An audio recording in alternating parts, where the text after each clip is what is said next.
भगवान श्री कृष्ण जी के अनन्य भक्तों को अनंत सादर प्रणाम। आज दिनांक 2 जून 2024 है। आओ हम सब मिलकर अपनी ज्ञान गंगा यात्रा में श्रीमद् भगवद गीता के अध्याय 2 के श्लोक 22 का अध्ययन करें। आज हमारी बारी है हिंदी और कन्नड़ भाषा में। तो सबसे पहले हम अपनी हरि भक्ति शुरू करते हैं भगवान श्री कृष्ण जी के नाम जप यज्ञ के साथ।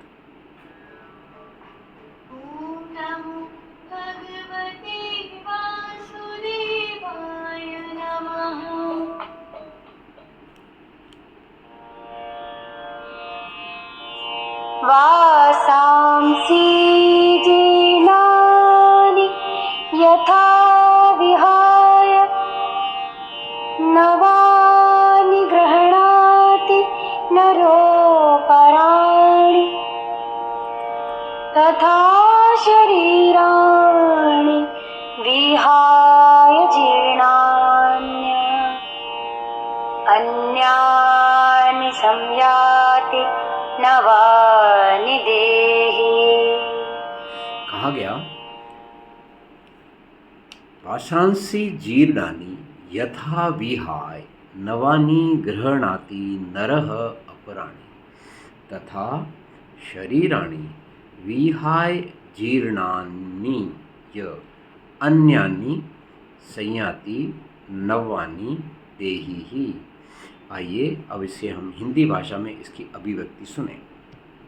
यहाँ अपनी बात को और सरल बनाने के लिए श्री भगवान ने एक उदाहरण प्रस्तुत किया है। वो कहते हैं कि जिस तरह व्यक्ति अपने कपड़ों के पुराना हो जाने पर या फिर उसके फट जाने पर उसे दोबारा नहीं पहनता और उसे फेंक देता है, ठीक उसी तरह आत्मा काम करती है। वो एक शरीर में एक समय तक रहती है। समय पूरा होने पर जब शरीर वृद्ध हो जाता है और कोई काम नहीं कर पाता, तब आत्मा उसे छोड़कर अगला शरीर ग्रहण कर लेती है। दूसरा शरीर जो उसके पिछले कर्मों के आधार पर तैयार होता है। श्री कृष्ण का यूं उदाहरण देकर बात को समझाना बड़ा अच्छा है, क्योंकि आत्मा के स्वरूप को समझना इतना भी आसान नहीं है। हालांकि अर्जुन एक ज्ञानी पुरुष थे, पर कलयुग में इंसान का कुछ और ही हाल है। उन्हें सरल से सरल भाषा की आवश्यकता है। जब एक छोटे बच्चे को कोई बात ठीक से समझ नहीं आती, तो उसे कोई सरल उदाहरण देकर बात समझाने की कोशिश की जाती है। इस तरह भगवान श्री कृष्ण ने सिर्फ अर्जुन का ही भला नहीं किया, बल्कि इस युग के लोगों के लिए भी अपने दिव्य ज्ञान को आसान बना दिया। फिर भी इस काल में अज्ञानता बड़ी हावी है, जिसे मिटाने के लिए व्यक्ति द्वारा कड़े प्रयास किए जाने की आवश्यकता है।